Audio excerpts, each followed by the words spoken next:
All right, guys, I've changed my life a bit because I know that we're going to talk about Animaniacs facts you didn't know about. Plus, I put slow mode on, unless if I edit that. Customization, take off slow mode and save. So that has been took off. Okay, guys, Animaniacs facts time. Well, did you know that the Warner siblings were almost ducks? Because actually, there's supposed to be three brother ducks that was about to make the show's appearance.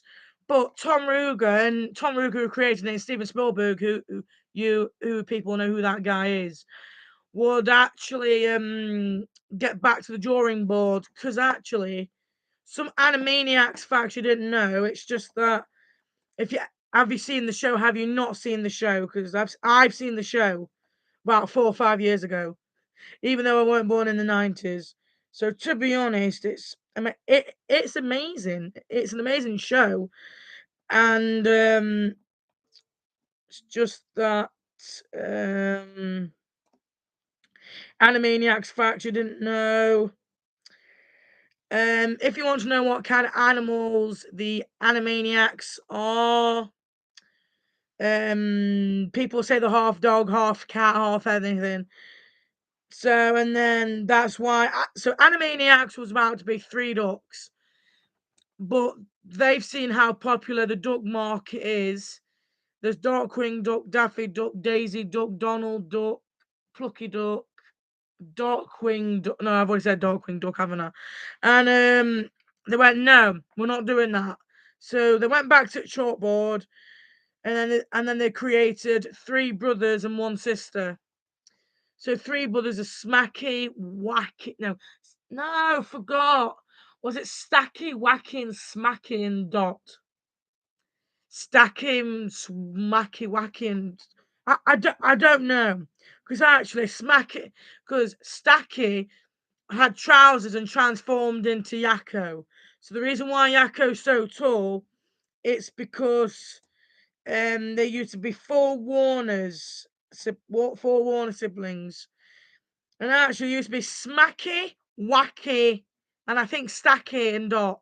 So actually, the first off used to be ducks, and they'll go no, because Animaniacs was about gonna be about three brother ducks. So they went, no, let's not do that. Went back to the chalkboard, get the joke, and turns out to be they went, no, let's not do that. So what did they do is they transformed it in into three. Um, hold on, it's on my leg.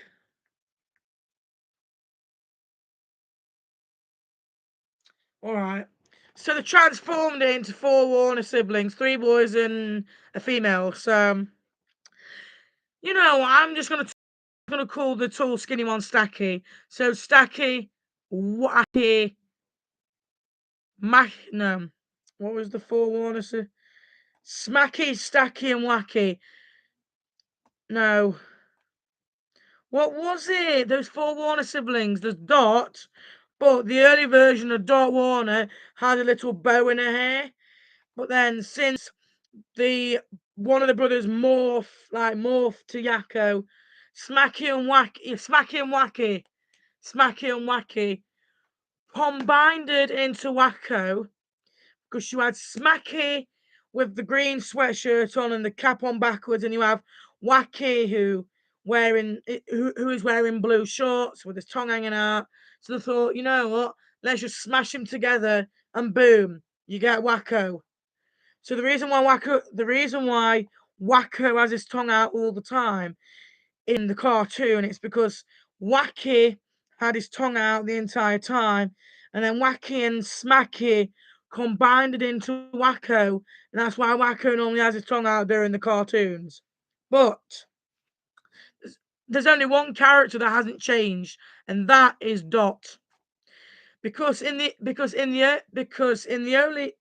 early prototype of Animaniacs, they were four Warner siblings. Dot stayed the same, except there we go. Look, so that is what the Warner siblings used to look like, if you can't see it, but yeah, used before Warner siblings. But that one, that one transformed into Yakko. These two transformed into Wakko, and then Dot remained. So actually, it turns out to be, um, yeah. So there were four Warner siblings, and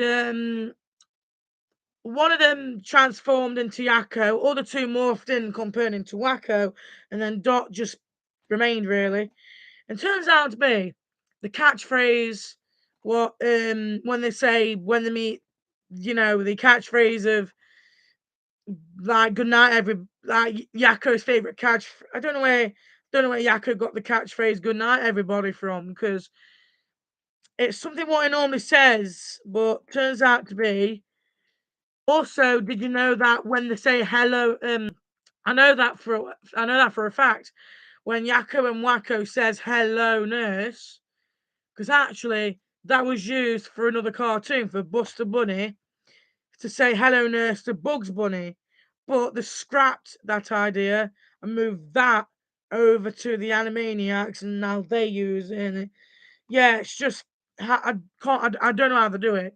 And it turns out to be the song composer who keeps putting his name up in titles, and all the song composers, this bloke. And actually, his name, let me look. Let me just show you a picture of him, because I don't think you've seen him before. But actually, it turns out to be.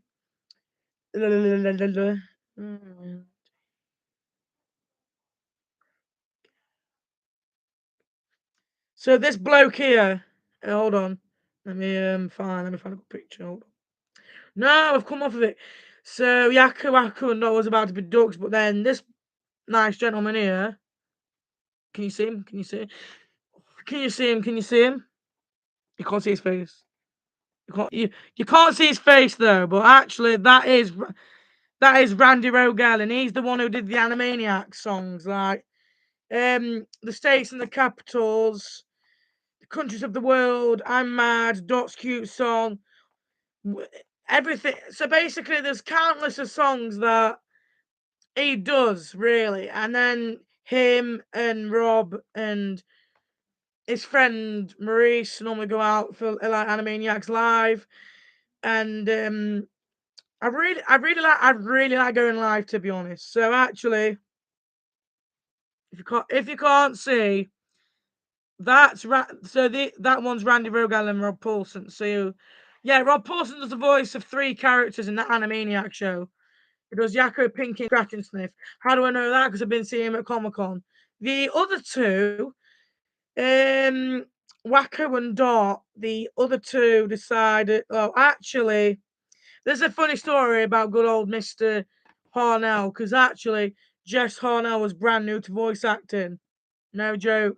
Soon as he walked in that building, he's like, I've got nothing to do. Seriously, I can't do this. And then these two people came walking up and said, "You know what? We know just what we just know what to do with you and you, something blah blah blah." So Rob and Tress basically became Jess Harnell's best friend, and they decided to help him through interviews and meetings and Comic Cons and stuff. So so actually, if I came into voice acting, I would rather be nervous myself. So yeah. So Rob Paulson's the voice of Yakko, Jess Harnell's the voice of Wakko, and Tress Benill's the voice of Dot. Even though they don't look the card like. Let me just show you. I've got a picture of them on my phone. Look, can you see? Hmm? It's too bright. Right. Let me turn my brightness down. No. Right. Let me turn my brightness. No, that's damn. Let me turn my brightness back up. Can you see? So these three, right? Look at these three. These three are the voices of Yakko, Akko, and Dot. I had to turn my brightness down because why wouldn't it? So that one in the middle does Dot Warner, even though she doesn't look like the actual character. Then you have Wakko on that side, Yakko on that side. So yeah, I'm dropping him. So yeah. So you have Rob Paulson. So there's a fact about Rob Paulson. Rob Paulson had what was it? Throat. I keep seeing this all over YouTube videos. Oh, Rob Paulson had this. Rob Paulson had that. I've just knocked my water bottle over. Rob Paulson did this with Jess Harnell, and Jess Harnell did this. And I went, all right, what's going on? And turns out to be Rob Paulson had throat cancer, and thank God he's a survivor. Because actually, some people never survive, but yeah. And then you have Jess Harnell, who's into a rock band and into voice acting career. And then you have Tress Manolo, who used to be a radio presenter. And now look at her, she's a world-time voice actor. So, yeah. And that is all four of them, really. That is Jess Harnell, McNeil, whatever. So, the voice actors who did Yakko, Wakko, and Dot had to get the voices right. Because Rob Paulson tried to get Yakko's voice right. And then Yakko's like, I haven't seen the old one for a long time. Turns out to be Yakko's voice sounds like, oh my god, sounds something like that. But it's just that when I went to Comic Con and saw Rob, I didn't know what to make myself because actually, I was actually happy, but as soon as I got there, it was just wet. It was absolutely amazing. And I started crying during the line of Comic Con. You guys seen the video of me putting about Rob Paul, is it Rob Paulson or Paulsen? I say Paul, well, I say Paulson. People say Paulsen.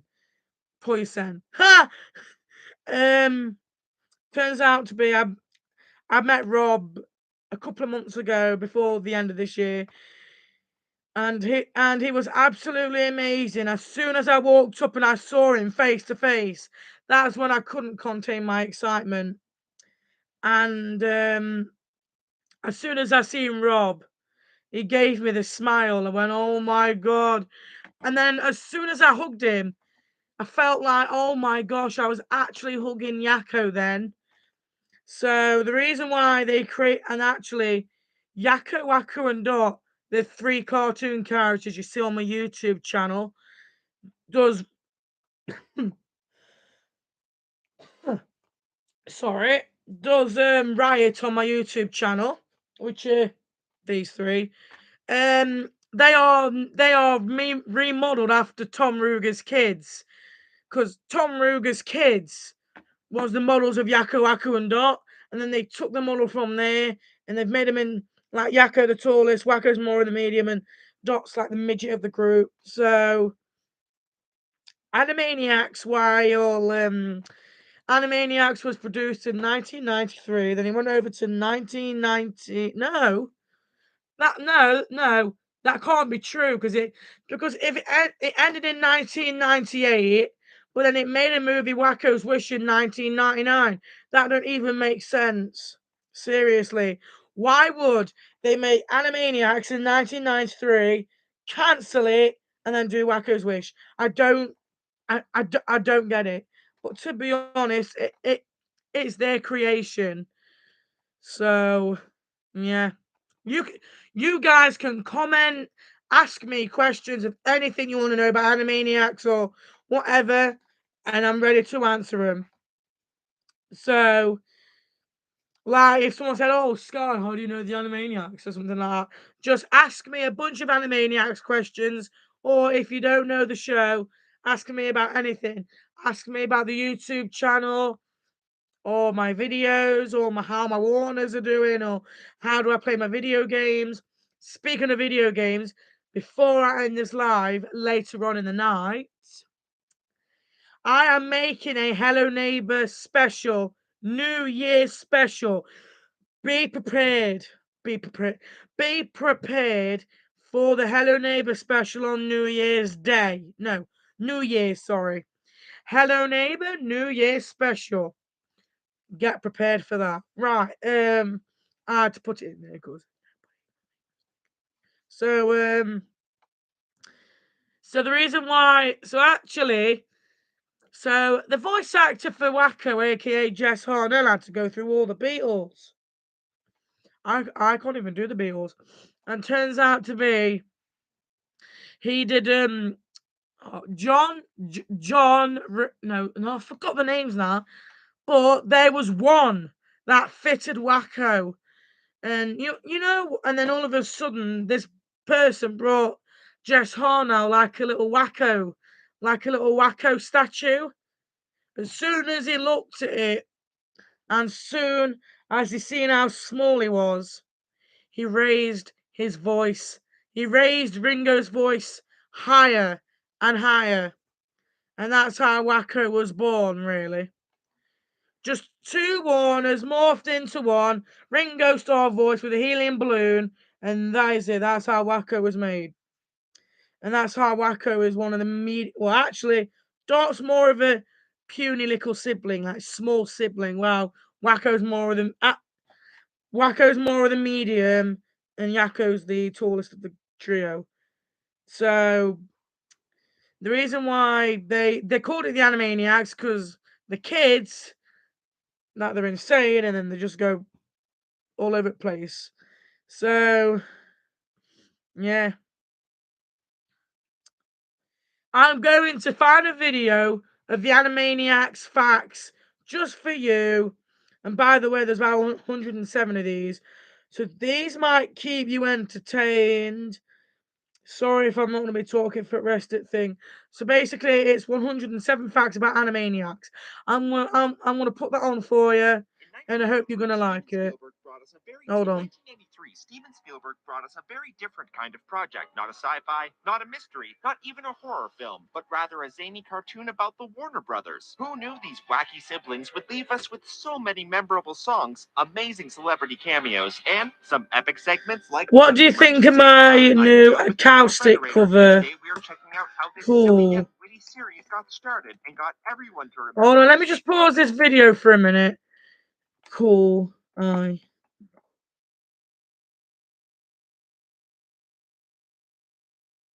So this video you are watching is about 107 facts about the Animaniacs. All the world's countries. So hello, nurse. This is 107 facts about Animaniacs. Let's get started.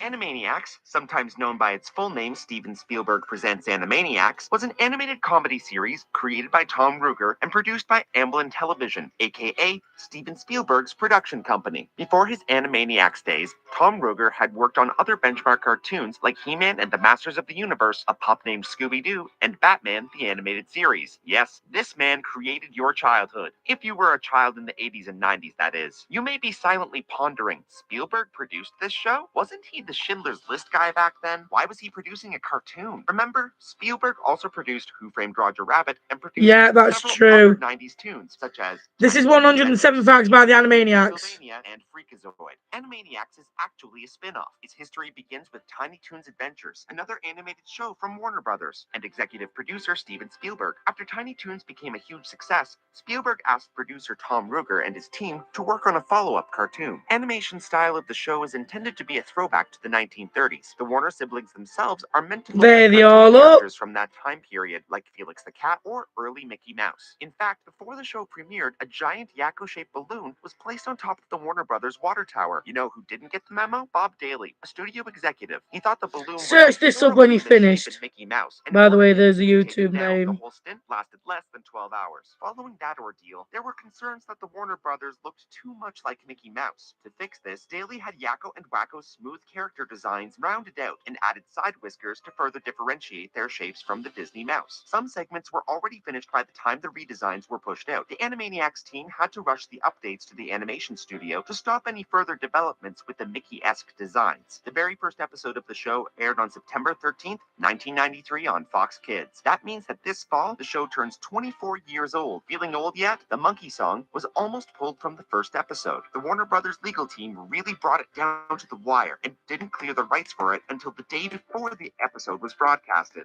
As a fellow Warner Brothers show, Animaniacs had free license to use Looney Tunes characters as they pleased. This led to cameos from the likes... Hold on, let me just pause there again.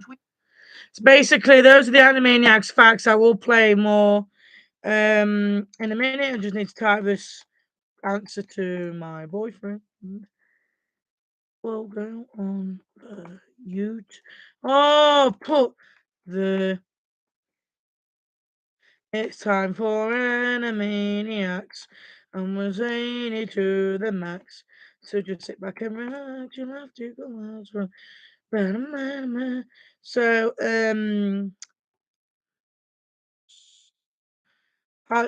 it's time for Animaniacs. Then we're zany to the max. So just sit back and relax. You'll have to collapse. We're Animaniacs. Homes on the Warner Brothers and the Warner Sister Dog. Just before we want to click live. Mean. Then.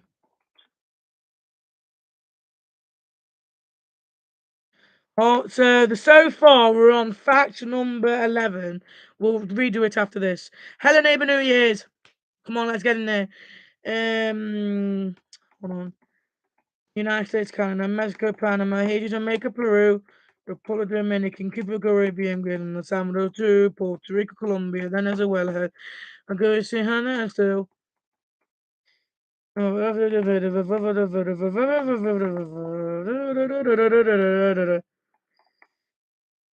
Bachelor's, Louisiana, and the Memphis, Indiana, and Columbus is the capital of Ohio. The Montgomery, Alabama's gonna Bellingham, Montana, and then the Denver, Colorado, Montana, Texas is Austin, then you go north. I put want you twice.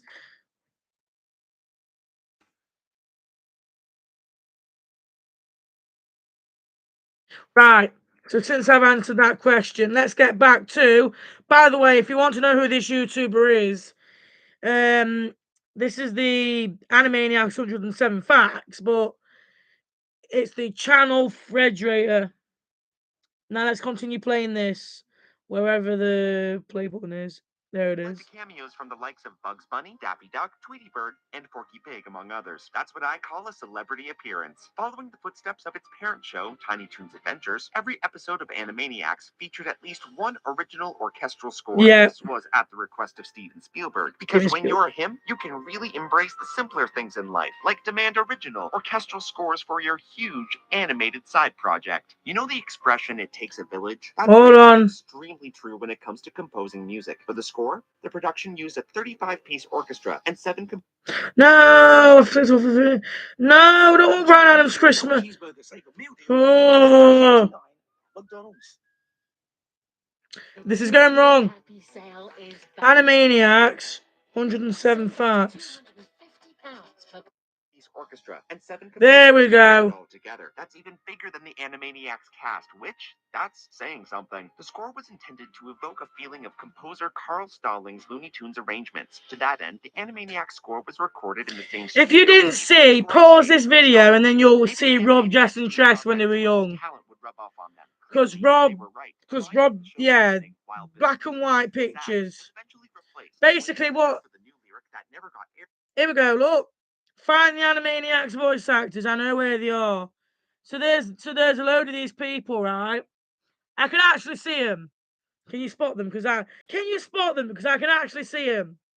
I can actually see where they are now. So Rob is there. Tress McNeil's above him, and Jess Harnell's over to the right, to the left of Tress McNeil. So if you didn't see, there, look, that's it. It's them three. Well, ignore that woman, but that is what Rob, Jess, and Tress used to look like when they were young. And actually, look at this. Like, my water keeps full. Right, look at this. Right. So this is how you. Oh, hold on. This is how young they were. So that's how young they were, right? And this is them now. Like, serious. No, look at this. Because that is what they are now. So that's what they are now. And then if you come to think, oh, Rob, Jess, and Tress are just middle-aged people. But to be honest, no, I don't want rock and roll. To be honest, they weren't actually middle-aged in the first place. They were actually young. They were about, don't look 40, 50 odd. To put it all together. No, The line hold from the on. show opening, Wild Bill, Peter 15. Hastings. Here we go. The new lyric that never got aired was, "It's a show that's made by hacks." Aw, don't beat yourself up, guys. You made Animaniacs. What genre is Animaniacs? According to Peter Hastings, the show has a sketch comedy vibe. The multi-segmented and varied lengths of the episodes gives it that Monty Python-esque variety show kind of feel, which isn't common in children's So actually, programming. they looked Want new so duck good when they were adventures? young. Yes, one of Spielberg's original premises for the untitled Tiny Toon spin-off project would have actually starred Tiny Gonna Toons go in the talking duck. It would have hole. been 22 consecutive minutes of Fucking hell, Plucky that's what it chanting, is. "Water go down the hole," over Water and go over down again, the on repeat hole. and repeat. You won't be surprised to hear what a rock star producer Spielberg was. During production meetings, he'd spit out a minimum of 10 ideas a minute. Then he'd defend all the creative decisions if the network pushed back. No wonder this show was a hit. Their secret weapon was a powerful director. Looney Tunes was obviously a big influence on Animaniacs, but sometimes in more Hi, subtle ways than others. For Animaniacs instance, 1993 Spielberg fan. has said that Looney Tunes' irreverence was a big If inspiration. Animaniacs 1993 fan, if you don't know what I'm talking about, we're watching this, look. It's the 107 facts about Animaniacs you should know. Because actually, there was a picture of young Rob, Jess, and Tress. You know these? American. So actually, people think, you know what? They're just middle-aged people. But actually, they're right. But they're right. But for me, well, adults can act like kids. So this is just the facts about the Animaniacs. Animation companies contributed to the creation Sorry of a if it's single just episode. wobbly. Often each company would work on full segments. Some include TMS Entertainment, Startoons, Wang Film Productions, Freelance Animators New Zealand, and ACOM. You can't spell Animaniacs without Anima. which are the It's first two short for letters of animation. animation. So of course the show excelled in that area. It had a higher cell count than most other cartoons at the time, and the characters' movements were far more fluid. They even move and talk at the same time. I can't even do that. Spielberg wanted a big marquee name to be the face of the show. Naturally, Tom Ruegger turned to the biggest marquee name he could find, the actual WB logo on the Warner Brothers water tower. But wait, I hear you asking, aren't the Warner Brothers real people? How did they just name the Animaniacs after them? The answer? With the power of legality. The show needed clearance from the actual Warner family to name the three show leads after them. Of course, they were cleared, because who wouldn't want these goofballs in their family? Actually, they were originally Please, Harley, don't bark. That's my dog. And Dog had a sibling named Smacky, who was the grumpy, rebellious sibling. Just look at that backwards cap. Eventually, Wacky and Smacky were combined into Wacko. Cap included. The Warner brothers and the Warner sister were inspired by real brothers, Tom Ruegger's sons to be exact, Nathan, Cody, and Luke. In fact, at one point in time, the Animaniacs was going to be about three brother ducks. The Duck Brothers idea was scrapped after the production team realized that there are too many ducks on TV. Think about it. Donald Duck, Daffy Duck, Darkwing Duck. Talk about having your ducks in a row. So what species are the Warner brothers anyway? Dog? Rabbit? Some kind of Pokemon? According to the show Bible, they are Cartoonus characterus. Oh, must be Latin. Why were the Warner brothers locked away inside the water tower? You know, before they got loose and ran around the Warner lot. Well, according to the Warner 65th anniversary special, they were made as sidekicks for the Looney Tunes star Buddy. Eventually, they were given their own cartoons, but were so insane and unwatchable that they, the films and the Warners, had to be locked away to hide their shame. The casting team tried to find children to play the Warner siblings, but none of them worked out. The humor was too referential. Oh, you've just seen it, didn't you? So this is what Rob, Jess, and Tress are now. So actually, those are, well, actually, if you're into show, those are the four people that did Animaniacs, really. But actually, the one I've actually in this picture, Chess McNeil's got black hair, right? But then in this one, she's got brown hair. I really like her with brown hair and not black. I think by looks of it, but yeah, I think she dyes it black. Yeah, she dyes it black, and then actually my hair is brown, blacky brown. So actually, her hair is blacky brown, so same as mine. Warner siblings, but none of them worked out. The humor was too referential, and sometimes too mature for kids to pull off some of those deliveries. Guess kids can't even be kids these days. Talent is definitely a key factor in selecting a voice actor, but according to casting director Andrea Romano, hotness also plays a part. Not physical attractiveness or like temperature, but popularity in the zeitgeist. It's why you may not know a lot of the guest stars from Animaniacs. They were all hot in the 1990s. Rob Paulsen voices Yakko. Like many of the other voice actors on the show, he worked on Tiny Toons before Animaniacs, and made the transition to the new show courtesy of Tom Ruegger. The odds of being hired onto the show were in Rob Paulsen's favor. Casting director Andrea Romano selected the 5 best auditions to be sent to Steven Spielberg to choose from, and 3 of them were Rob Paulsen originals. To give you a taste of Paulsen's incredible range, he also voices Dr. Scratch and Sniff and Pinky on the show. He has Pinky and the voiced Brain. Raphael on the old Teenage Mutant Ninja Turtle show. He's a man of 1,000 voices. Both Yakko and Hello Nurse are fluent in Japanese, so the real question is, why haven't they done an anime spin-off? Tress MacNeille voices Dot, and she was also on Tiny Toons as Babs Bunny. You may also recognize her as Dolphin Agnes Skinner from The Simpsons, as well as the voice of Daisy Duck. Tress MacNeille's audition for Dot was so much better than everyone else's that the casting team had zero doubt that it would be the one that Spielberg picked from the bunch. Dot is just a nickname. Sherry Stoner came up with her full name, Princess Angelina Contessa Louisa Francesca Banana Fana Bobaska III. How she got Dot from that, we can only guess. Wakko was the trickiest voice to cast. Yeah, His name knew is it. so literally wacky. All the auditioners would give over-the-top wacky voices, and none of them landed the part. It got so bad that Tom Ruegger brought in an almanac and would select iconic figures for his auditioners to do impressions of, presumably so he wouldn't have to hear their crappy Wakko voices anymore. There's your lesson for today, kids. Don't be so literal. Jess Harnell eventually landed the role of Wakko. He won over the casting team with his distinctive impressions of each of the 4 Beatles, particularly his Ringo. Just a couple adjustments later, Wakko was born. Harnell was brand new to the voice acting circle, so Rob... Oh my gosh! Speaking of that, Jess Harnell and Rob Paulsen added 22 pictures on Instagram. So actually, now you know the voice careers and stuff. So, viewers, are you entertained?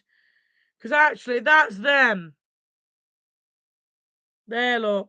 I prefer that.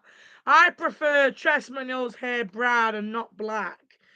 I think people agree that she might have dyed it black. His guides into that wonderful world, including teaching him what to say during interviews and other live appearances. See, they were a family in real life too. According to Andrea Aww. Romano, the Warner siblings' voices were pitched up 5%.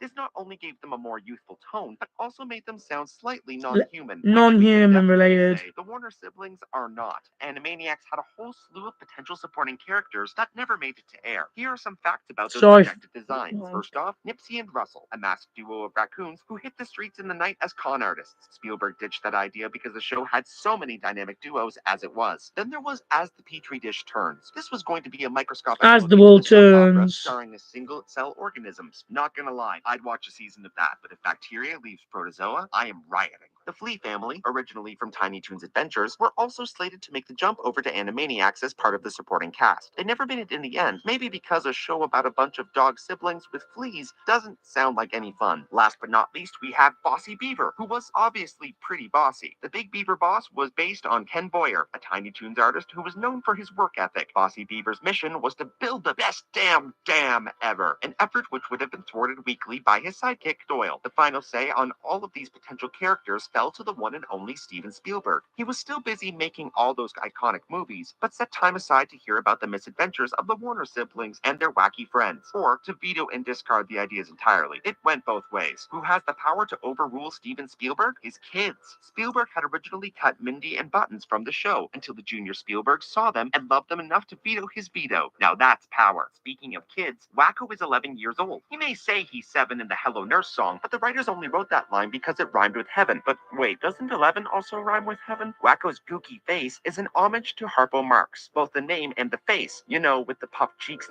and swirling eyes, were originally trademarks of the Marx brother, not the Warner brother. The catchphrase, "Hello, Nurse," was written by Tom Ruegger, but it wasn't meant for Animaniacs. Actually, he wrote it for Buster Bunny on Tiny Toons. The phrase was intended to be Buster's version of "What's up, Doc?" but they never ended up using it, so Ruegger repurposed it for Animaniacs, thus giving Hello Nurse her name and cementing another iconic part of the show. There's some uncertainty over Hello Nurse's IQ. In the Hello Nurse song, it's 157, but in the film Wakko's Wish, she says it's 192. Either Either way, it's clear that she's working way below her potential pay grade, since 192 is leaps and bounds ahead of even Einstein. Hello Nurse makes a cameo in Tom Ruger's recent show, The 7D. In the episode Grim the Dragon, Free Teensy, there's a nurse who suspiciously resembles her, down to the eyeshadow. She's just lost a bit of, height. Slappy Squirrel was created and voiced by Sherry Stoner. Like some of the other cast members, Stoner is a Groundlings grad, and also somewhat of a cartoon veteran. She was a reference actor for the animators of Ariel and Belle in The Little Mermaid and Beauty and the Beast, respectively. Slappy originated when writer John McCann made fun of Sherry Stoner for always playing troubled teens, and teased her saying she'd still be playing them into her 50s. Stoner, as a certified comedy person, turned his comments into a character, Slappy, a gossipy, non-teenage teenager. Her nephew, Skippy Squirrel, was voiced by Nathan Ruger. Yes, Tom Ruger's son. He had previously voiced Baby Plucky on Tiny Toons Adventures and stayed All in the Family for his new Animaniacs role. Advantage to having your dad in studio? You get immediate comedic assistance. When Nathan Ruger had a hard time convincingly laughing for a scene, Tom Ruger snuck in and tickled him until he could do it well. That's A-plus parenting, right? Minerva Mink was originally named Marilyn Mink. Gee, I wonder who that was referencing. Fitting her OG namesake, Minerva was deemed too sexual for a family show, and so her role was scaled back, but not before one of her segments was completely recalled for a full cleavage overhaul. Before he was cast as the adorably dopey runt, Frank Welker came into the studio just to shoot off some sample voices. One of them, an impression of Dustin Hoffman in Rain Man, stood out to the casting team, and they decided that it would be perfect for the role of Runt. Could Runt secretly be a... It may not be much to look at, but the Oh my gosh. 107 facts about Animaniacs blows my mind.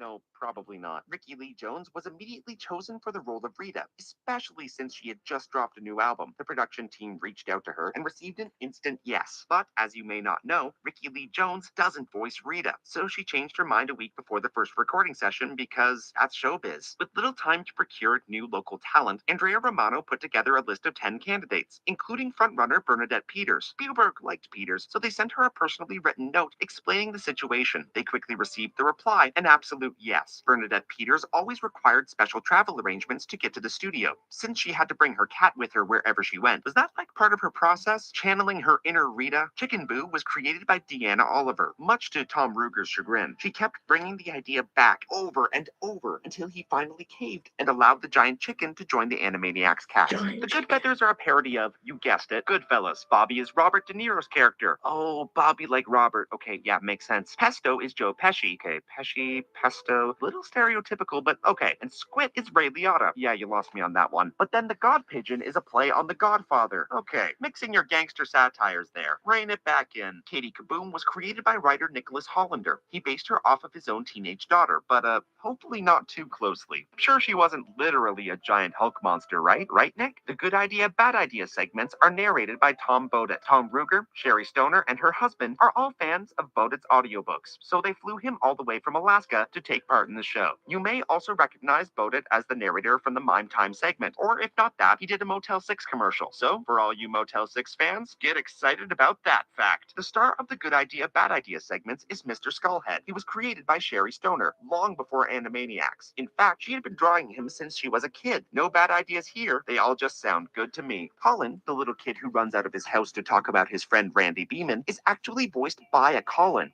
Wells, the son of writer Deanna Oliver. Man, the writers Let me of move the you show back a were little really bit. putting their kids to work. But don't worry, the writers were working their own butts Oh off yeah, there's a too. ball I His forgot famous to eat. catchphrase, "Okay, I love you, bye-bye," was written by Deanna Oliver. Okay, we love you, Deanna, bye-bye. Yakko originally had another would-be iconic educational song. It was called The Geologic Clock and was all about the history of, well, everything. Sadly, it got scrapped, but writer Randy Rogel performed it back in 2012 Rogel, not on Rogel. Paulson's Talking Toon podcast. Just as the writers all appropriate their kids for roles and ideas, they also adapt their own life experiences. Episodes such as Ups and Downs, Survey Ladies, and I Got Your Can were all based on true experiences by Paul Rugg, Deanna Oliver, and Sherry Stoner. And little known fact, Steven Spielberg spent his childhood locked in the WB water tower. It all comes full circle. Bumby's mom is another instance of one of the writers turning their personal tragedy into comedy. In this case, that personal tragedy was Sherry Stoner's, and was about her first time seeing Bambi as a child. Yes, a truly traumatic thing to experience. Writer Peter Hastings was the one behind Baloney and Kids. Around that time, he had been watching Barney with his children, and according to Tom Ruger, he needed to respond. Imagine having to watch Barney so much that you actually feel compelled to to fight back.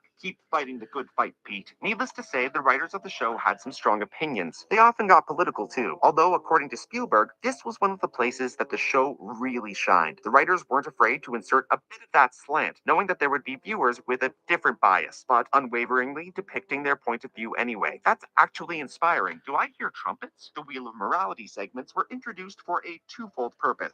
On the one hand, they contained recyclable animations that saved production time. On the other hand, they could fill awkwardly remaining episode space if there was extra time left over, but no room for another full segment. In the short potty emergency, there's a Mystery Science Theater 3000 reference. In the bad sci-fi film that the Warners are watching, the characters MST3K can be seen over the window that a woman is screaming out. The fact that the Warners are watching a bad sci-fi flick is also an allusion to the premise of the Putting this show. on top of my head so you can Animaniacs wasn't see. afraid to parody popular pop culture figures, and sometimes they couldn't be stopped either. Tom Ruger actually bumped into Tim Robbins backstage at the Emmys one year, and after Robbins said how much he loved the show, he also requested that they not put him in, but it was already too late. Dun dun dun! No one is safe.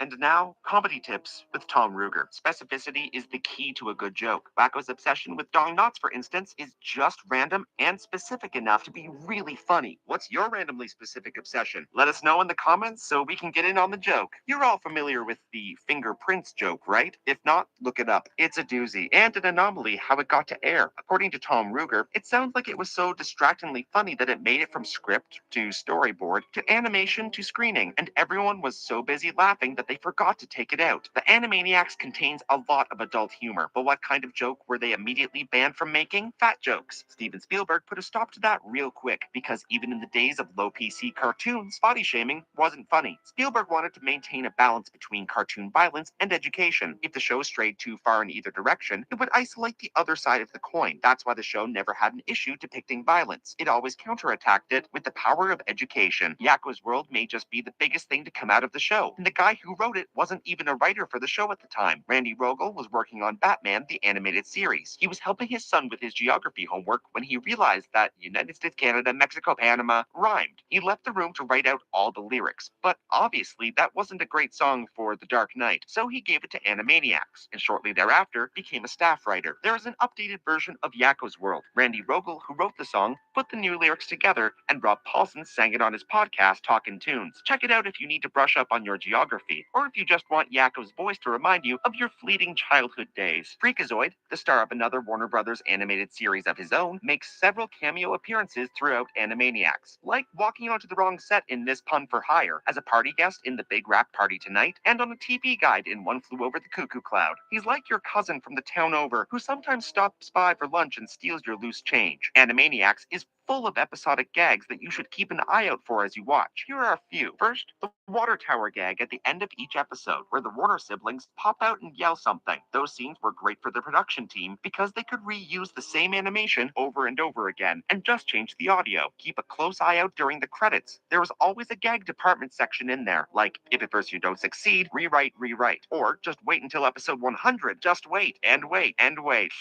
That one stung, and you'll see why in a few facts. Oh, and while you're there in the credits, look out for Catherine Page. She's listed not only as the assistant to the producer, but also as a gag credit, like Good Witch, makes checks payable to, or plotting revenge. We're sure there's a story there, but we haven't cracked the case on it. Beginning with episode 70, Animaniacs moved from Fox over to the WB in the kids block. Since the show was targeted more towards full families, it didn't do quite as well in this new home, which ultimately caused the episode orders to teeter out. Tom Ruger poked fun at this on his Reddit AMA, saying, "Good idea. Airing on the Fox Kids network. Bad idea. Airing on Kids WB." Apparently, spin-offs lead to other spin-offs. Animaniacs spun off from Tiny Toons, and later, Animaniacs got a spin-off of its own, Pinky and the Brain. We tackled 107 facts about that show already, so check out that video after this one. Stay with me now. All in all, the series ran for 99 episodes, just one short of that much sought-after 100. Unless you count the movie, there's a nice even run of episodes for you. The final episode aired on November 14th, 1998, the same night as the Pinky and the Brain finale. What the heck, Kids WB? You decided to destroy our entire childhood in one single night. The series finale of Pinky and the Brain was a Star Wars spoof called Star Warners, and features many of the recurring cast members across both shows. It may even be a better Animaniacs finale than the actual Animaniacs finale. Looks like Kids WB chose Pokemon over our beloved Animaniacs. When the network was given the Pokemon show for free and got major returns from it, they decided that this was the way to go and canned their OG programming. When Nickelodeon acquired the rights to air Animaniacs and Pinky and the Brain in the early 2000s, they decided some rebranding was in order. And by that, I mean they plastered their logo all over the intro sequences of both shows. This was a controversial move for fans because Nick didn't commonly do this with their other shows, so viewers weren't sure why they were marking their territory so hard. Another contentious move following Nick's acquisition for the show, they pretty much neutered all the edgy jokes. In season 3, episode 8, for instance, they dropped Yakko and Wacko calling Hello Nurse a femme fatale nurse, and also cut the exchange, Give me the bird. We can't. This is a family show. Animaniacs really was a show for all ages, and the numbers prove it. Back in 1995, over one-fifth of the viewers were 25 years old or even older. That could mean that not only there were college kids all gathered around watching it, but there could have been rooms full of 60-year-olds just casually checking out Animaniacs together. Don't just take our word for how good the show was. Animaniacs won 8 Emmys, including 4 for Outstanding Music Direction and Composition in 1999, 98, 97, and 94, as well as Best Original Song, Outstanding Achievement in Animation, and Outstanding Children's Animated Program in 1996 and 97. More trophies for the vault. The 1999 film for Wacko's Wish went through a few name changes before they landed on the final title. The original one was It's a Wacko, Wacko, Wacko Wish, which was a nod to the road comedy It's a Mad, Mad, Mad, Mad World. The marketing team cut it down by 2 wackos, making it Wacko's Wacko Wish, which apparently still contained too many wackos, leading to the current title. Wacko's Wish was well received by test audiences, setting it on track for a theatrical release. Warner Brothers, however, decided to streamline it straight to VHS instead. You can currently buy it on Amazon or iTunes. Aside from Wacko's Wish, several other Animaniacs movies were planned but never made. A few concept posters by Bob Doucette reveal some of their titles and premises, such as a World War II epic called This Means Warners, an Oliver Twist spoof called Little Orphan Warners, and Winter Warnerland, another Christmas movie. Some of the movie ideas were repurposed into episode plot lines. For instance, elements from Hooray for Hollywood were integrated into the two-parter Hooray for North Hollywood, and parts of The Road to Bohemia were moved into Wacko's Wish. Remember, kids, always recycle. The film Wandering Warner's Wee would have introduced a 4th Warner sibling. Yes, folks, another long-lost relative named Lacko Warner. Lacko would have been a bit wacky, Lacko. however, and be fired by the other Warners during the movie. Speaking of forgotten Warner siblings, the DC comic actually introduces another member of the family named Sacco Warner, whose design is a pretty blatant homage to actor/comedian Rip Taylor. He's supposedly a long-lost cousin.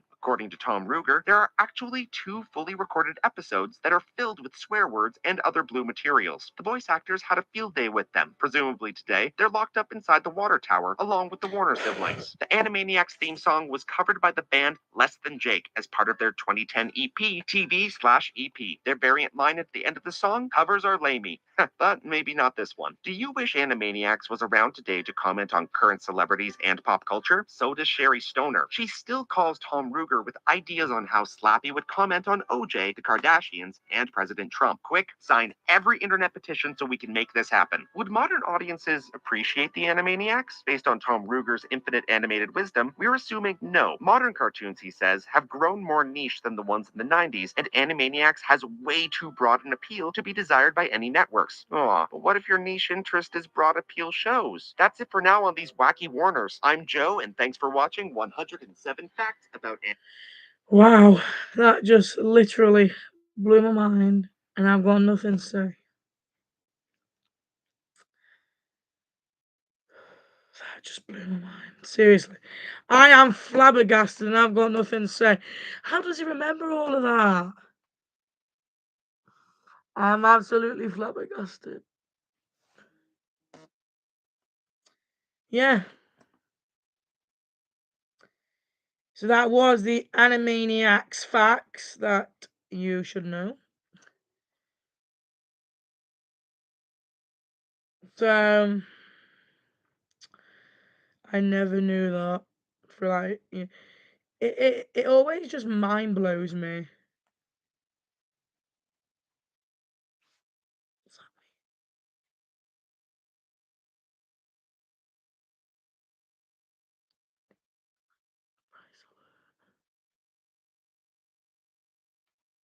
What's this price alert?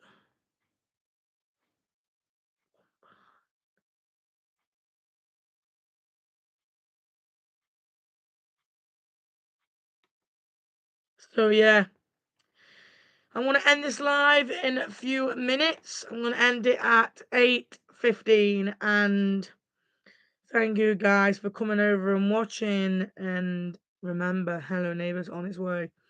Plus, I'm going to search you up Animaniacs, 1993 fan. I'm going to search you up and then I'm going to subscribe to you. Animaniacs 1993 fan. Enter.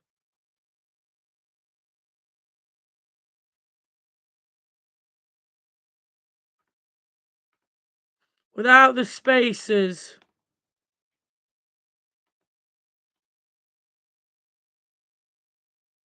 Subscribed. And also, Animaniacs 1993 fan. I follow you. So I've subscribed to Animaniacs 1993 fan. By the way, I follow you on TikTok. I love your profile picture of Yakko. And if I can remember correctly, that's one of the episodes where Yakko sung the English words from the dictionary. So nice profile picture. Mine is just where Wakko, like, you know the theme song where it goes, no bother to rehearse, because actually I've got Wakko in a bin, dot next to Wakko and Yakko. Yeah. So basically that's all it is. So in about a couple of so 11:15, I'm going to end this live at 8:15 because those 107 facts probably blew your mind and you may need a little bit of rest. Turns out to be I use these three Animaniacs in my YouTube videos. I don't do their voices because I am not really good. But these three are my plushies I take everywhere I go because they're my thingies. Turns out to be hold on, where's Yakko? Can you see Yakko? There it is. So basically these plushies I use in my videos. Sometimes I display it. Actually I do cuddle these plushies in bed. So to be honest, these plushies I use for my videos and that. So yeah. Well, before I go, I'm gonna show you. First one's Wakko. So here's Wakko. Look, you can buy these off the internet if you type up Animaniacs plush. But still, I love to sleep with Wakko in bed. And then you have Dot, the cute little Warner sister. And then I've got Yakko. I do have Pinky in the Brain. They're up on my shelf and they're trying to plot the world. So really, I'm gonna have to leave them alone for an hour or more. But I do have the full set of Animaniacs. I do have the Warner siblings, and then up there I've got Pinky in the Brain. So I've got the full set of Animaniacs. Turns out to be Animaniacs. I was into the show 4 or 5 years ago. Even though I wasn't born in the 90s. But to be honest, it's just amazing how they've just made a little cartoon like this. Animaniacs plushies, they're lovely, they're squishy. Plus, there is Yakko, Wakko, and Dot, where turns out to be where you can get them with bendable wires in. But to be honest, I don't really like them because I really like them if they're all squishy. So the live is going to end in 2 minutes, and I need a break because my mind's just been mind blown. So I want to keep Wakko on because he looks so adorable. Look at him, his little no tongue. And yeah, so Wakko's voiced by Jess Harnell though. If you don't know who Jess Harnell is, this is one of his characters. I've got Crash Bandicoot controller holder, but I can't find him. That is Jess Harnell's character.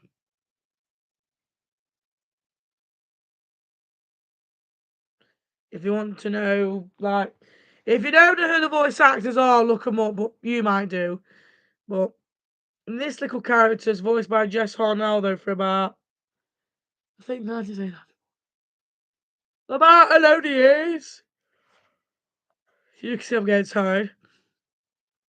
All right, me and Wakko is gonna sign off the live and hope it saves as a video so I can post it again. Right, Wakko, before we go and before we end the live, what do you want to say? And we will be going off in 1 minute.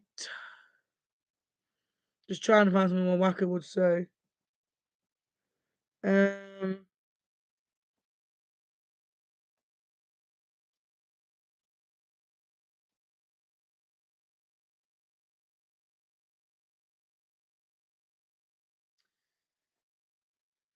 Ready, Wakko?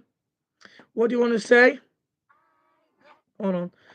Wakko, what do you want to say?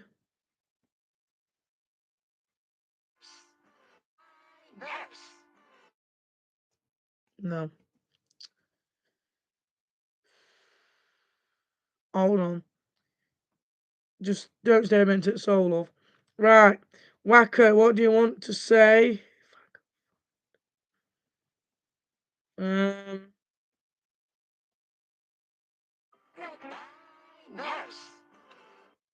you've heard him. Goodbye. Alright, guys, we'll see you later on. And also follow me on Instagram and Twitter and TikTok.